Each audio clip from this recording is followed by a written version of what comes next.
Bhagavatha Vahini, Chapter 1, the Bhagavata. The name Bhagavatha can be applied to every account of the experiences of those who have contacted God and the godly, that is, Bhagawan and Bhakta. God assumes many forms and enacts many activities. The name Bhagavata is given to the descriptions of the experiences of those who have realized Him in those forms and of those who have been blessed by His grace and chosen as His instruments. The great work known by that name is honored by all masters of the Vedas. It is a panacea which cures physical, mental and spiritual illnesses. The Bhagavata is saturated with sweetness of nectar. It shines with the splendor of God. The principle of Avatara, or the descent of God on earth, the incarnation of the formless with form, for the uplift of beings, this is the basic fact that makes the Bhagavata authentic. By Bhagavata we also mean those with attachment to God, those who seek the companionship of God. For such, the book Bhagavata is most precious. It is the breath of their life. To be in the midst of such Bhagavatas is to foster one's own devotion. Unless you have a taste for Godward thoughts, you will not derive joy therefrom. To create that taste, the Bhagavata relates stories relating to incarnations to the earnest inquirer.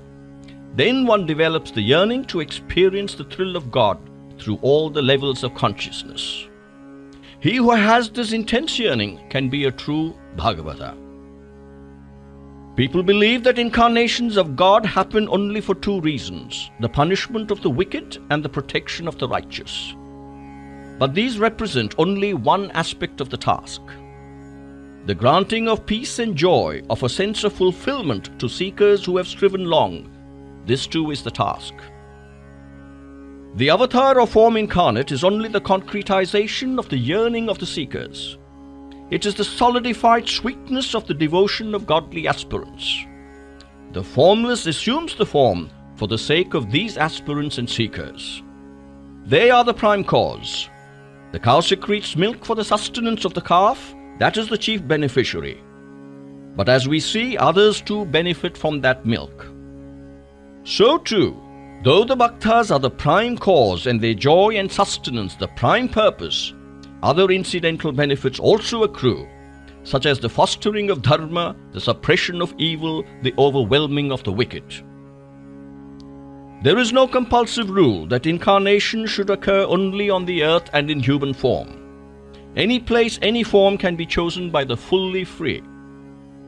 Whichever place, whatever form promotes the purpose of fulfilling the yearning of the devotee, that place and that form are chosen by the will of God. God is above and beyond the limits of time and space. He is beyond all characteristics and qualities. No list of these can describe Him fully. For Him, all beings are equal. The difference between man, beast, bird, worm, insect, and even a god is but a difference of the vessel, the upadhi. It is like the electric current that flows through various contrivances and expresses itself in many different activities. There is no distinction in the current. It is the same. To speak of it as different is to reveal one's ignorance or ajnana. So too, the one single God activates every vessel or upadhi and gives rise to manifold consequences. The wise see only the one uniform current. The ignorant feel that they are all distinct. God appreciates the consciousness of unity as the basic motive of acts. He does not appreciate the activity itself being one without variety. It is suited to the various needs. The fruits of karma or activity appeal only to those who identify themselves with the body and not for the others, who know that they are the indestructible Atma, that is, the soul or the inner motive force of everything. Again, you must know that there is no end to the incarnations that God indulges in. He has come down on countless occasions. Sometimes He comes with a part of His glory, sometimes with a fuller equipment of splendor, sometimes for a particular task, sometimes to transform an entire era of time, an entire continent of space. It is the story of the last of these that the Bhagavata elaborates. The drama enacted by the Avatara and the Bhaktas drawn towards him is the subject matter of the Bhagavata. Listening to it promotes the realization of God. Many sages have testified to its efficacy and extolled the Bhagavata, which they helped preserve for posterity. Generally speaking, man gets drawn to sense objects for he is the victim of instincts. Instincts easily seek sense objects. They come along with the body and are not derived by any training. The infant seeks milk from the mother's breast. The newborn calf nestles at the udder. No training is needed for this. But for the infant to walk and talk, some training is necessary. The reason is that they are not automatic. They are socially prompted by example and by imitation of others. Training is essential even for the proper pursuit of sense pleasure. For it is the wild, untrained search for such pleasure that promotes anger, hatred, envy, malice and conceit.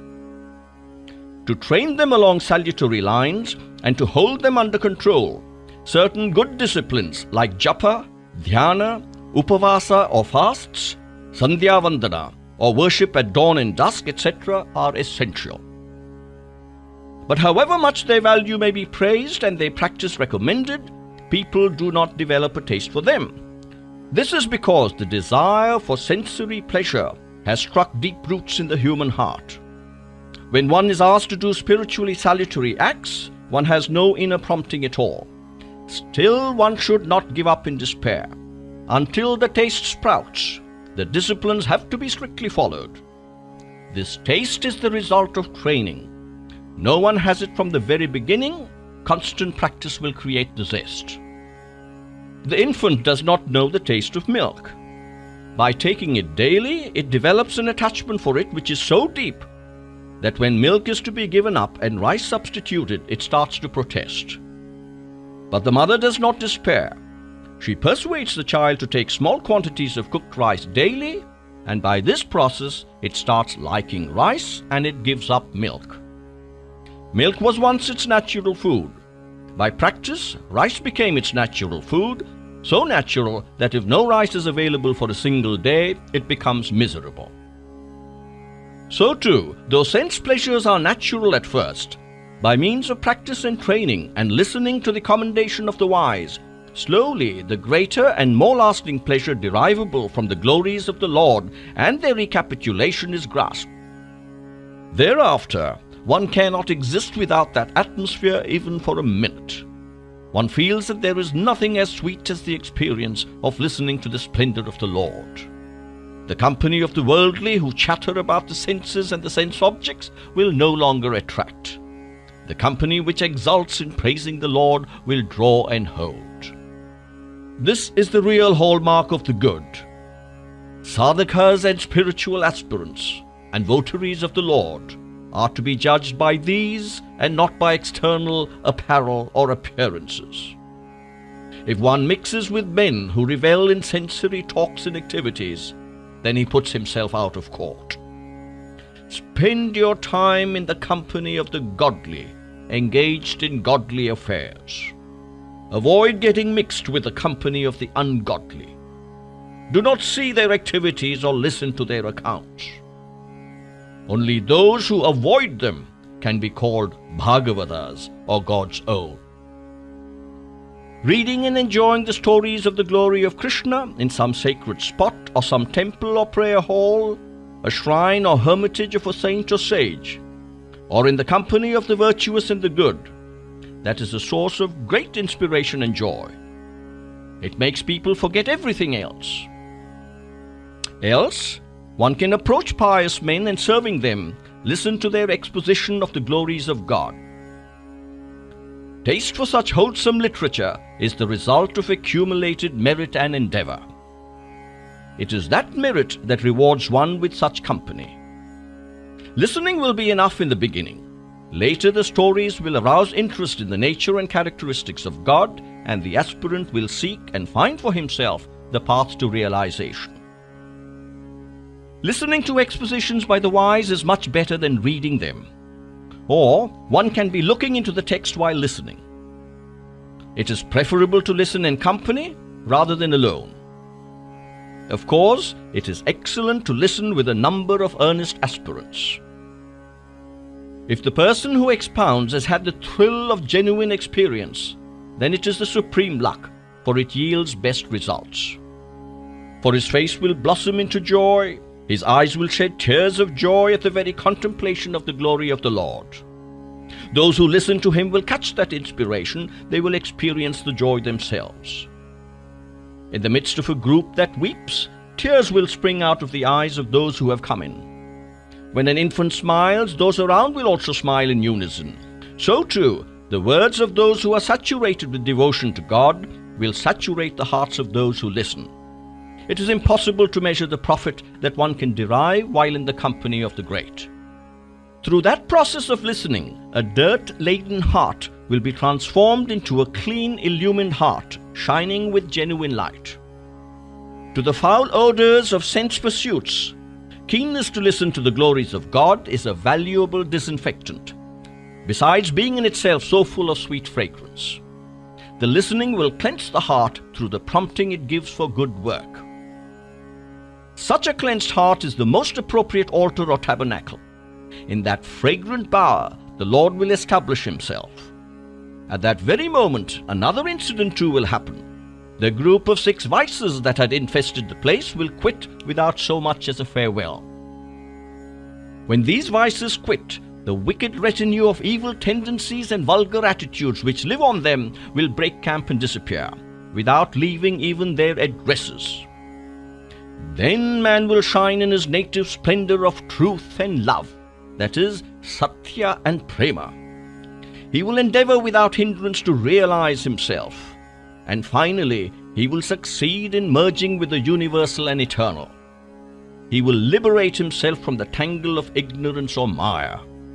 His mind will fade away, the long-hidden secret will be revealed to him, and he will discover his Madhavatva, that is, his divinity.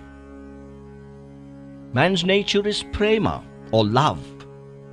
He cannot survive a moment when deprived of love. It is the very breath of his life. When the 6 vices to which he was attached so long disappear, love is the only occupant of the heart. But love has to find an object, a loved one. It cannot be alone. So it is directed to the dark blue divine child, the charming cowherd boy who is purity personified, who is the embodiment of service, sacrifice, and selflessness, who has taken residence in that cleansed altar. There is no scope now for any other attachment to grow.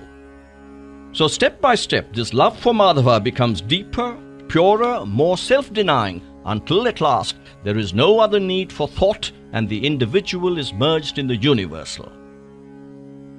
When Vasudeva enters the heart of man, Vasudeva has no longer a place therein.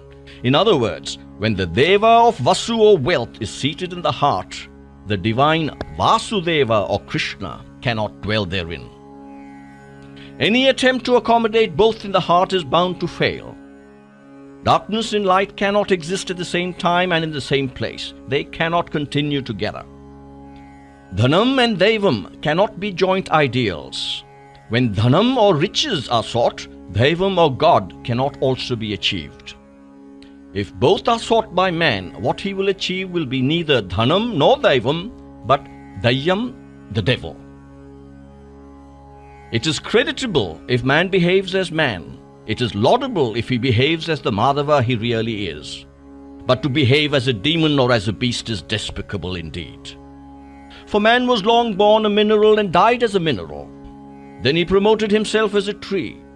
He was long born a tree and died as a tree, but in the process he got promoted as an animal. But he has now risen to the status of man. This rise from one scale to another has been acknowledged by science and spiritual experience. Now, alas, he is born as man and dies as man. It is a greater shame if he slides into a beast or a beastly ogre. Praise is his due only if he rises to the divine status. That is real fulfillment of his destiny. Therefore, avoid contact with vices. Develop attachment to virtues. Transmute the heart into an altar for the Lord. Destroy all the shoots and sprouts of desire. Then your Manasa Sarovaram, the lake of your inner consciousness, will be sublimated into a Kshirasagara, that is, the pure ocean of milk, whereon the Lord reclines on the serpent couch. Your real self will, like the celestial Hamsa or swan, revel in the placid waters of that lake thus transformed.